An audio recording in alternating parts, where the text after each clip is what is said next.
여기 한 영국 여성이 화가 난 채 소리치고 있습니다. 도대체 무슨 사연일까요?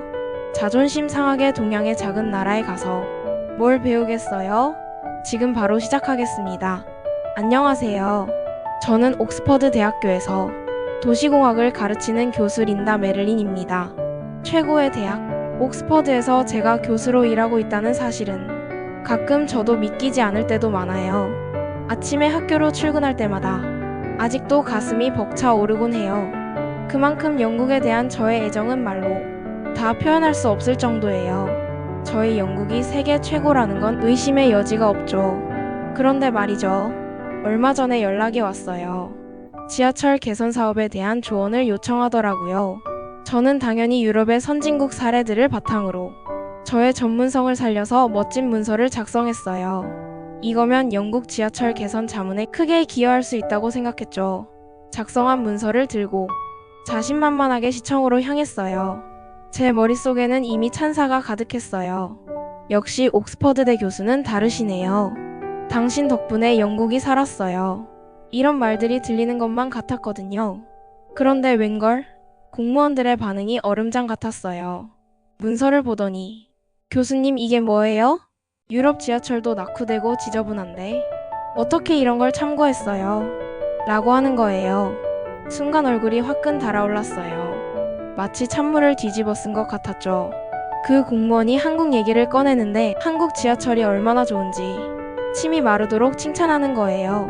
그 순간 머리가 하얘졌어요. 한국 그 조그만 나라가 뭘 안다고 하는 생각이 들면서 자존심이 상했지요. 옥스퍼드대 교수인 제가 아시아의 작은 나라에 가서 배워오라니 말도 안 되는 소리라고 생각했죠. 그러나 한국행 경비를 지원해 준다고 하면서 조사를 부탁했어요. 울며 겨자 먹기로 어쩔 수 없이 저는 답사를 가기로 했어요. 하지만 속으로는 뭐 얼마나 대단하겠어. 지하철이 다 거기서 거기지라고 생각했죠. 비행기 타면서도 투덜거렸는데 그때는 몰랐죠. 상상하지도 못한 경험을 하면서 제 인생이 180도 바뀌게 될 거라는 걸요. 한국행 비행기에 몸을 실으면서 저는 그저 빨리 다녀와서 적당히 보고서나 작성하자 생각뿐이었어요. 마침내 한국에 도착 후 약속 장소 지하철역으로 이동했고 저는 그 자리에서 말문이 막혔어요. 솔직히 말하면 여기 오기까지 내심 걱정도 되고 기대도 됐죠. 과연 사실일까? 하는 의구심도 들고요. 사전에 미리 업무 협조 요청을 한 덕분에 삼성역에서 서울시 공무원을 만나기로 했어요. 공무원분은 이혜리 주무관이었습니다. 본인을 편하게 혜리씨라고 부르라고 하더라고요. 혜리씨는 저를 반갑게 맞아주셨고 다행히 영어를 잘하셔서 안심이 되었습니다. 하지만 그것도 잠시 지하철 입구에 들어서는 순간 제 눈을 의심할 수밖에 없었어요. 계단을 내려와 보니 세상에 전혀 예상치 못한 게 있는 거지 뭐예요? 입구부터 완전히 다르더라고요. 깨끗하고 밝은 것은 기본이고 벽면 가득 디지털 안내 시스템이 있는 거예요. 실시간으로 열차 도착 정보가 업데이트되고 심지어 환승 정보까지 한눈에 볼 수 있더라고요. 순간 저는 영국의 지저분하고 어두운 지하철역이 떠올랐어요. 영국은 항상 쓰레기가 굴러다니고 악취가 나는데 이곳은 마치 쇼핑몰 같았어요.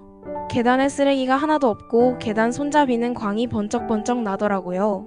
저희가 가는 길 반대쪽으로는 쇼핑몰 같은 게 진짜로 연결되어 있었어요. 고급스러운 옷이며 맛있어 보이는 식당들과 자동차 전시회도 하고 있었어요. 지하철역에서 무슨 이런 걸 하지? 여기가 지하철이야, 쇼핑몰이야? 저는 곧 정신을 차리고 이동했어요. 이 정도는 우리도 마음먹으면 설계할 수 있지. 라고 속으로 별일 아닌 척했어요. 개찰구로 걸어가는데 왼쪽에 깔끔한 화장실이 있고 거기다가 무료라고 하더라고요. 영국에서는 상상도 못할 일이죠. 화장실이 없어서 아무데서나 볼일을 보다 지린내가 진동을 해요. 그래서 영국 지하철은 진짜 잘 안 타게 되죠. 계속해서 이동하다 보니 편의점까지 있더라고요. 아니 한국은 지하에 뭘 이렇게 잘 만들어놨나라며 물었죠.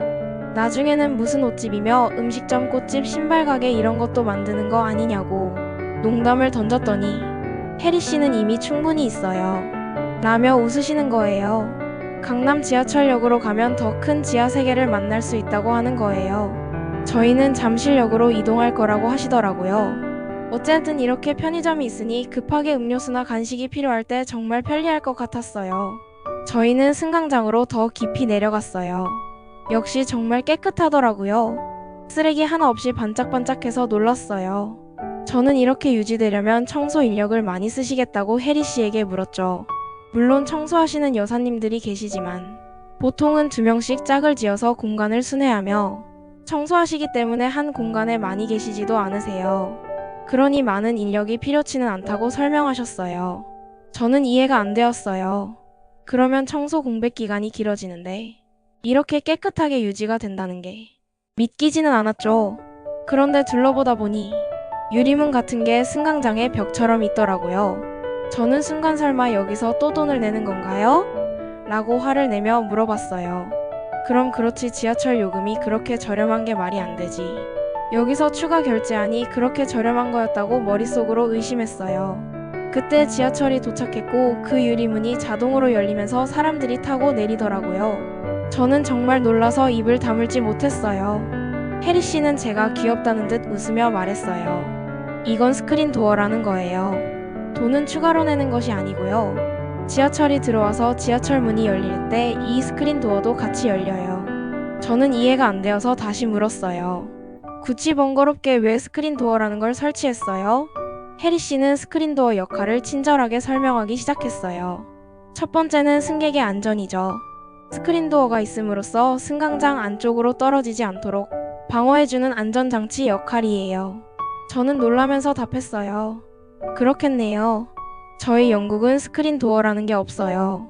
지하철에서 노숙인이나 혹은 싸움이 나는 경우 승강장으로 밀어버려 사고가 나는 경우가 진짜 많아요. 이런 게 있으면 좋겠다고 말했어요. 혜리 씨는 설명을 이어나갔어요.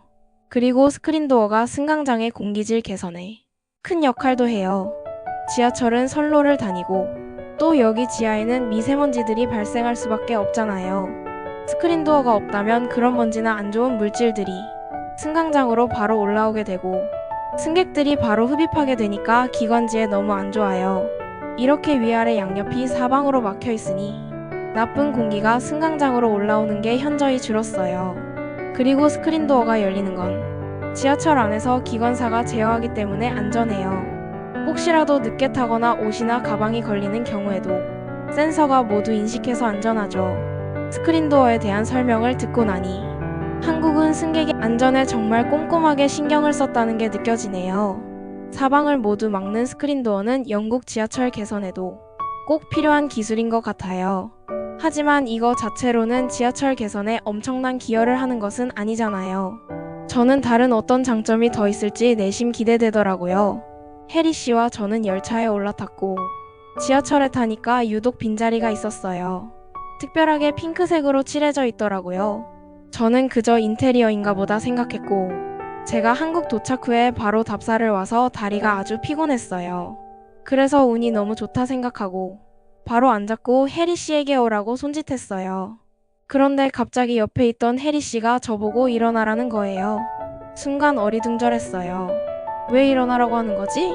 온몸이 천근만근인 생각을 하면서 왜 그러는 거냐고 물었어요. 사실 저를 무시하는 것 같아서 기분이 썩 좋진 않았어요. 그때 우리 뒤에서 함께 탄 여성분이 제 앞으로 오셨어요. 자세히 보니 배가 약간 불러 있었어요. 그래서 저는 임산부라는 걸 알았고 자리를 양보했어요. 혜리 씨가 그때 설명해 주시더라고요. 저분 가방에 있는 동그란 핑크색 배지 보이시죠? 그건 임산부 배지예요.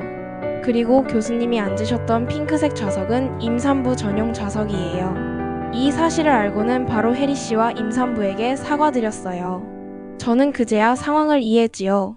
그 여성분은 제게 괜찮다고 미소로 화답해 주셨어요. 혜리 씨는 이어서 설명해 주셨어요. 한국에서는 아무리 사람이 많아도 임산부석 노약자석은 늘 비워둬요. 초기 임산부나 겉으로 티가 잘 안 나는 분들은 자리를 양보해 달라고 말하기 어려울 수 있거든요. 그래서 아예 비워두는 게 우리 지하철 문화예요. 그 말을 듣는 순간 제 마음이 찡했어요. 이렇게 세심한 배려를 하는 나라라니 정말 따뜻한 문화에 감동했어요. 반대로 동시에 제가 얼마나 좁은 시야를 가지고 있었는지 깨달았어요. 혜리 씨를 오해할 뻔했던 제 모습이 부끄러워졌어요. 정말 대단해요. 이런 문화가 정착되기까지 얼마나 큰 노력이 있었을까요? 서로를 배려하는 마음이 모여 이런 문화가 만들어졌어요. 그 순간 제가 한국에 대해 가졌던 모든 편견이 무너지는 것 같았어요. 이건 단순한 지하철 문화가 아니었어요. 사회 전체의 배려와 존중이 녹아있는 모습이었죠. 영국에 돌아가면 이 경험을 꼭 나누고 싶다는 생각이 들었어요. 우리도 이런 문화를 만들 수 있을까? 그 가능성을 생각하니 가슴이 벅차 올랐습니다. 한바탕 해프닝이 마무리되고 나서 지하철을 둘러보니 가슴이 따뜻해지더라고요. 영국 지하철은 항상 쓰레기와 낙서로 가득한데 이곳은 마치 새 것 같았어요. 에어컨이 얼마나 시원하던지 영국에서는 여름철 지하철이 찜통 같은데 말이에요. 여기는 쾌적함 그 자체였어요. 그때 제 휴대폰에서 띵동 소리가 나더니 어플 알림이 왔어요. 저는 놀라서 지하철에서 인터넷이 되느냐고 깜짝 놀라 물었죠. 해리 씨가 지하철 전 구간에서 와이파이가 된다고 대답하시더라고요. 영국에서는 상상도 못할 일이에요. 그리고 정말 신기했던 건 열차가 정확히 안내된 시간에 도착한다는 거예요. 영국에서는 지하철 시간을 맞추는 게 복권만큼 어려운데 말이에요. 어떻게 이렇게 정확할 수 있죠? 또 물었더니 그분이 당연한 거 아닌가요? 라고들 묻더라고요. 그 순간 영국 지하철이 부끄러워졌어요. 저희는 잠실역이란 곳에서 내렸고 해리 씨는 잠실역에서 8호선으로 환승을 할 수 있다고 했어요. 환승하는 걸 보여주겠다고 저를 안내했습니다. 아래로 내려가는 길에는 서점도 있고 식당도 있고 옷가게며 신발가게, 카페, 약국 정말 많은 가게가 있어요. 제가 아까 농담으로 했던 게 이미 한국 지하철 세계에서는 다 되고 있었어요. 저는 신기하면서도 문화 충격이에요. 영국에서는 지하철이라는 개념이 음침해서 위험하고 불안하고 비위생적인 이미지가 강한데 한국은 먹고 마시고 꾸미기도 하는 곳이었어요. 특히 잠실은 롯데백화점과 롯데월드 타워라는 건물과 바로 지하로 연결이 된다고 보여주셨어요. 이렇게 지하에서 바로 연결되니까 시간상으로 많이 단축돼요. 해당 건물로도 고객 유입이 많이 되는 경제적 효과도 있겠더라고요. 또한 바깥 날씨에 상관없이 쾌적하게 이용할 수 있으니까 그런 점도 좋았어요.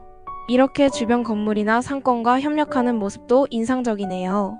그렇게 환승하는 시스템까지 살펴보면서 오늘 답사 일정은 마무리되었어요.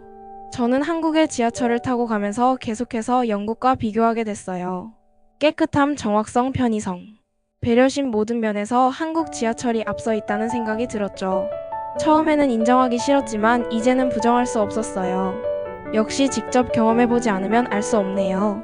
제가 말했어요. 직접 보고 경험하니까 정말 대단하다는 걸 알겠어요. 우리도 이렇게 되려면 앞으로 갈 길이 멀겠지만 편견을 하나둘 깨뜨리고 있었어요. 앞으로 어떤 놀라운 경험이 기다리고 있을지 정말 기대되더라고요. 우리도 이렇게 되려면 얼마나 많은 돈과 시간이 필요하냐는 걱정도 들었어요. 그런데 문제는 단순히 시설을 거창하게 개선하는 것만으로는 부족하다는 거죠. 저는 도시공학 교수로서 한국의 지하철이 세계 정상의 위치를 유지할 수 있는 건 한국 사람들의 높은 시민의식이 있기 때문이라는 결론을 내렸어요. 이렇게 훌륭한 시민의식이 없었다면 이런 훌륭한 시스템도 제대로 운영되기 힘들었을 거예요. 쓰레기 하나 함부로 버리지 않는 모습, 노약자에게 자리를 양보하는 모습, 조용히 핸드폰을 사용하는 모습 등을 보면서 정말 감동하였고 바로 진정한 선진국의 모습이구나 하는 생각이 들더라고요. 특히 지하철 안에서 시끄럽게 떠들거나 음식을 먹는 사람이 거의 없다는 점이 인상 깊었어요. 그러다 문득 이런 생각이 들었어요. 영국 돌아가서 한국의 첨단 기술과 인프라를 그대로 도입한다고 해서 이런 모습이 될 수 있을까? 아마도 그렇지 않을 거예요. 시설도 중요하지만 그걸 이용하는 사람들의 의식이 더 중요하다는 걸 깨달았거든요. 아무리 좋은 시설을 만들어도 이용하는 사람들이 의식이 따라주지 않으면 소용없겠다라는 생각이 들었어요. 한국의 지하철을 경험하면서 제 생각이 많이 바뀌었어요. 처음에는 단순히 기술적인 측면만 봤는데 이제는 문화적인 측면도 같이 봐야 한다는 걸 알게 됐죠. 해리 씨는 제 생각에 동의하시면서 기술과 문화가 조화를 이룰 때 진정한 발전이 이루어진다고 하시더라고요. 이제 영국에 돌아가면 뭘 해야 할지 감이 오더라고요. 단순히 한국처럼 지하철을 만들자는 것이 아니라 우리 시민들의 의식을 높이는 것부터 시작해야 한다는 것을요. 깨끗하게 사용하고 서로 배려하는 문화를 만들어야 해요. 그래야 좋은 시설도 제 역할을 할 수 있을 거예요. 물론 쉽지 않겠지만 장기적으로 봤을 때 꼭 필요한 과정이라고 생각해요. 한국에서의 경험은 제게 정말 큰 깨달음을 주었어요. 지하철 시스템을 넘어서 사회 전반에 대한 새로운 시각을 갖게 됐죠. 앞으로 영국 대중교통을 개선할 때 이번 경험을 꼭 활용할 거예요. 기술과 문화 두 마리 토끼를 다 잡는 방법을 찾아야겠어요. 그게 바로 진정한 발전이라는 걸 이제야 알았네요. 이번 여행이 제 인생에서 정말 값진 경험이 될 것 같아요. 정말 믿기지 않아요. 제가 이렇게 많이 변할 줄은 몰랐어요. 한국에 오기 전 저는 얼마나 편견에 사로잡혀 있었는지 모르겠어요. 작은 아시아 국가가 뭘 알겠냐고 생각했던 제 모습이 부끄러워요. 완전히 다른 사람이 된 것 같아요. 영국 지하철을 어떻게 개선해야 할지 머릿속에 그림이 그려지기 시작했어요.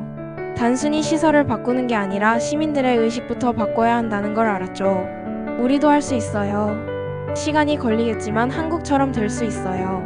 이렇게 말하는 제 모습을 상상해보니 가슴이 벅차 오르더라고요. 한국에 대한 제 생각이 180도 바뀌었어요. 이제는 기술 강국이라는 말이 무슨 뜻인지 제대로 알게 됐죠. 이래서 다들 한국에 관심이 많았구나라고요. 우리 옥스퍼드 대학교 동료 교수들도 한국의 선진화된 시민의식에 대해서 직접 경험하면 좋을 것 같아요. 그래서 바로 계획을 세웠어요. 다음 학교 방학 때 동료 교수님들과 함께 한국을 방문해서 이 놀라운 시스템을 연구해 보자고요.